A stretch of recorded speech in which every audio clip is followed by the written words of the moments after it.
My apologies. I cut myself off. I was clicking around between the PowerPoint and the camera, and for some way, even though I know how to do this, and I usually do it well, um,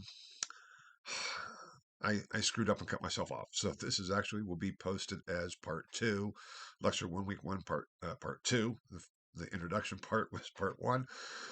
So it somewhat makes sense because I was just getting into going back to the PowerPoint. I hope I won't do this again. Um, into the first slide with Reform and Reformation, and talking about then from that distinction in terms of why is the 16th century qualitatively different from what had come before in terms of the reform and ongoing reform movements, and how does that fit in with our understanding of historical periodization? Now, historians have issues with historical periodization. How do we divide up history? If we look at just the timeline, from if you say, okay, civilization emerges or begins somewhere around the year, what we say today the year is 4000 BCE. What comes next then? How do we divide up what we see as changes and where is the beginning point and the ending point? Where does classical antiquity end and the Middle Ages begin? There are no set distinctions. It's not like people woke up one day and opened up the newspaper and said, oh my God, now we're in medieval Europe. There are indications, and we'll be talking about this more later on in the course, but with the development of printing, historians of printing make a very clear distinction.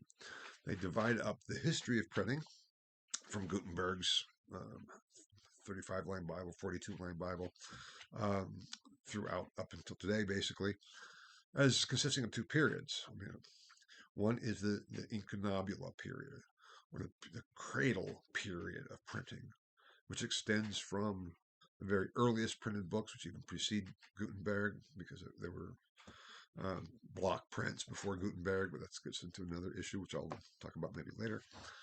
Not today, but later on, of course.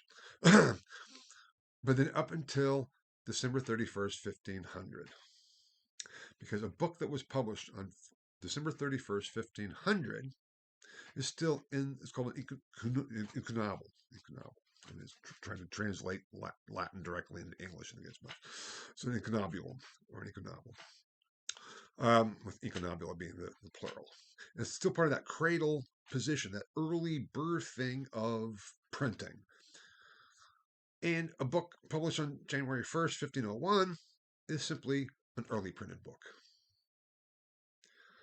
A book printed on January 1st, 1501 is a lot less valuable than a book printed on December 31st, 1500. Why? Just because of collection. It's an artificial distinction. But there's a very clear distinction in the history of printing.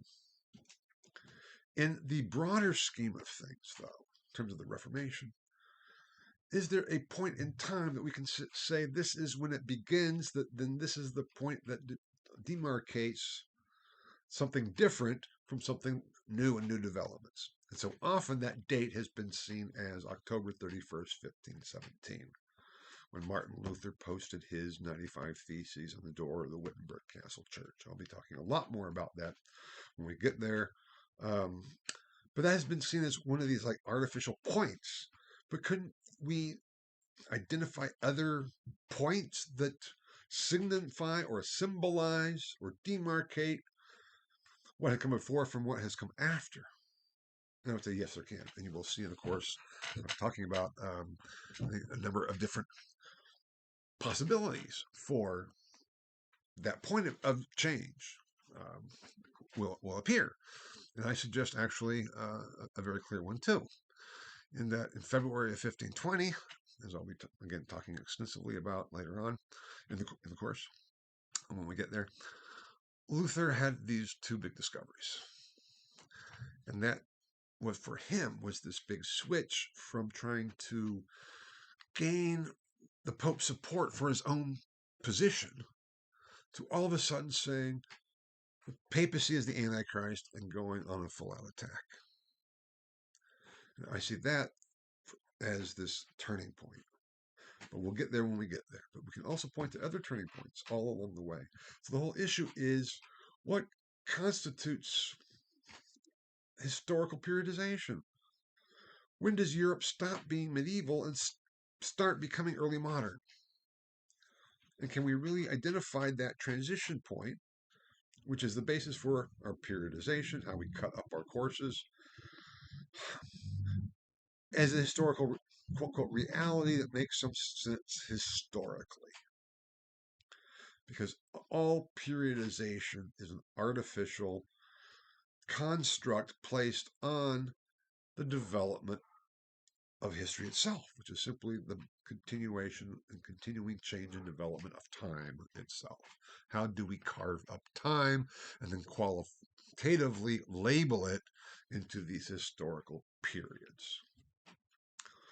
Now, this transition period from one period of history to another, there's often this, oh, it's not just going through a door. It is, like it is with incunabula. It is one set period and then a period of transition. And at some point, another one emerges. We say, okay, we have historical period, we have period of transition, and we have new historical period. And that transitioning period is problematic because it's neither really one or the other. In so many ways, in our world today, we are in this period of transition and we don't really know how things work or what to deal with ourselves, or how to deal with the world that we find ourselves, or what to call it. We have people trying to, go back to a modern paradigm. We have people saying we should, jump whole hog into a perceived and imagined postmodern paradigm. And that's even an issue of the problems with it. This term postmodern, it's great. It means something to people who are studying it and analyze things, and that we are no longer fit within modernity. But then what?